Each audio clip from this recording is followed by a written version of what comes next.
दो सिनेरियोज को पकड़ते हैं। एक इंसान है जो कि बहुत एक्टिव है, फिर चाहे बारिश हो रही हो, ठंड हो, कैसा भी मौसम हो, वो वर्कआउट्स को नहीं छोड़ता है। आपने देखा होगा बहुत लोग बारिश में भी छाता लेके वॉक कर रहे होते हैं।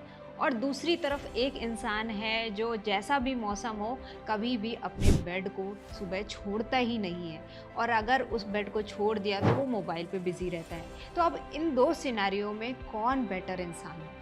वो ना, जो कि बहुत ज़्यादा एक्साइटेड है और अपनी केयर करता है। तो वह ऐसे लोग जो अपनी हेल्थ को केयर करते हैं, अपने बारे में सोचते हैं, उनको आज मैं 10 ऐसी टिप्स बताती हूँ जो आपकी वेट लॉस जर्नी में, फैट लॉस जर्नी में बहुत हेल्प करने वाली है। बहुत बहुत नमस्कार, मेरा नाम है नेहा उत्तम। मैं एक सर्टिफाइड हेल्थ, न्यूट्रिशन और फिटनेस कोच हूँ, और मैं 500 से ज़्यादा लोगों की लाइफ को ट्रांसफॉर्म कर चुकी हूँ।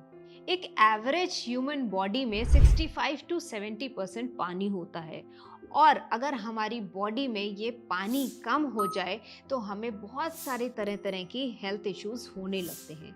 अगर ये पानी की कमी हो जाए, यानी कि डिहाइड्रेशन, तो हमारे ऑर्गन्स भी प्रॉपर्ली फंक्शन नहीं करते हैं, जिसकी वजह से कोई ना कोई हेल्थ इशू आने लगता है।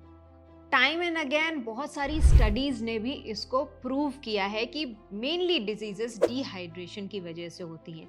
लेकिन ये प्रूव करने की भी क्या ज़रूरत थी? हम आसपास देखते ही हैं कि लोग पानी को कितना इग्नोर करते हैं। चाहे वो विंटर सीजन हो, चाहे समर सीजन हो, पानी की कमी सबकी बॉडी में बनी ही रहती है। तो मैं आपको ऐसे तरीके बताती हूँ जिससे आप इस डिहाइड्रेशन की प्रॉब्लम से बच सकते हैं और अपने ऑर्गन्स को प्रॉपर्ली हाइड्रेट कर सकते हैं।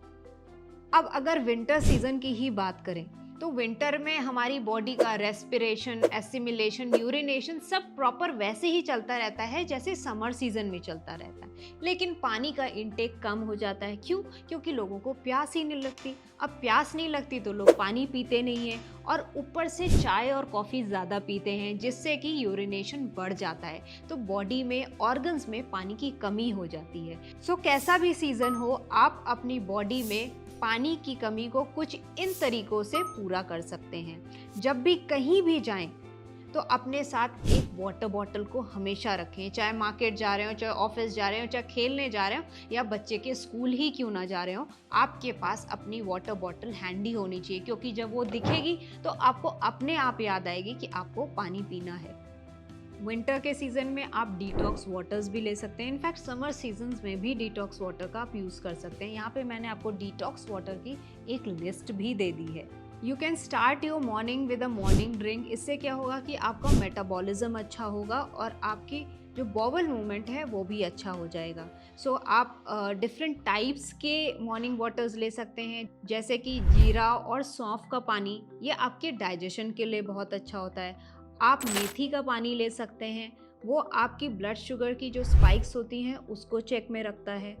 साथ ही साथ आप कोरिएंडर सीड का पानी भी ले सकते हैं, जिससे क्या होगा कि आपकी बॉडी में जो इन्फ्लेमेशन आ रहा है वो भी ठीक रहेगा।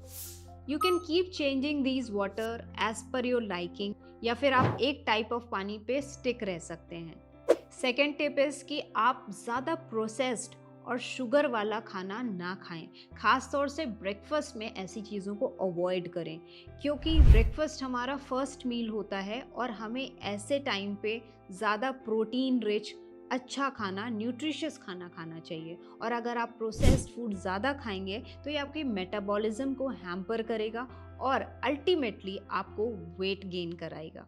अगर आप प्रोटीन रिच ब्रेकफास्ट नहीं लेते हैं तो आपको और कैलोरीज खाने का मन करेगा और फैट वाली चीज़ें खाने का मन करेगा, जिससे आपकी बॉडी में कैलोरी की मात्रा बढ़ जाएगी और आप और वेट गेन करेंगे। You can replace unhealthy processed sugar with healthier options like गुड़, देसी खांड, धागे वाली मिश्री। ऐसी बहुत सारे और ऑल्टरनेटिव्स हैं जिस पे आप स्विच कर सकते हैं, ताकि आपकी बॉडी में अनहेल्दी स्वीट्स ना जाएं।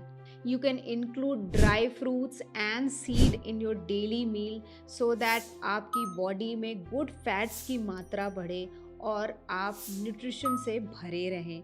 सीड्स को और ड्राई फ्रूट्स को आप डिफरेंट फॉर्मेट्स में कंज्यूम कर सकते हैं। अगर आपको सीड्स कंज्यूम करने हैं तो अपने सैलड्स में स्प्रिंकल कर सकते हो। अगर आप चीला खाते हैं तो चीले में मिक्स कर सकते हो, या फिर अपने फ्रूट्स के साथ भी आप सीड्स और नट्स को ले सकते हो। आप इंटरमिटेंट फास्टिंग को भी फॉलो कर सकते हो। इसके बहुत सारे फ़ायदे हैं। हेल्थ बेनिफिट्स के साथ साथ ये आपको वेट लॉस और फैट लॉस में भी बेनिफिट करता है।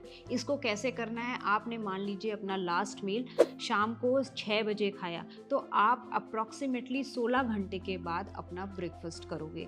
तो शुरू में आप इसे 12 घंटे, फिर 14 घंटे, फिर 16 घंटे धीरे धीरे माइग्रेट कर सकते हो। You can also monitor your sleep cycle. अगर आपने अपनी स्लीप साइकिल को सही से मैनेज कर लिया तो आपका वेट लॉस अपने आप होने लगता है। तो सही से मैनेज करने का मतलब ये है कि एक टाइम पे सोना और एक ही टाइम पे जगना। तो आप अगर 10-11 बजे सो जाते हैं तो सुबह 6 बजे उठते हैं, जो कि आपको प्रॉपर 8 से 9 घंटे की नींद देता है और आपकी हेल्थ को भी अच्छा रखता है।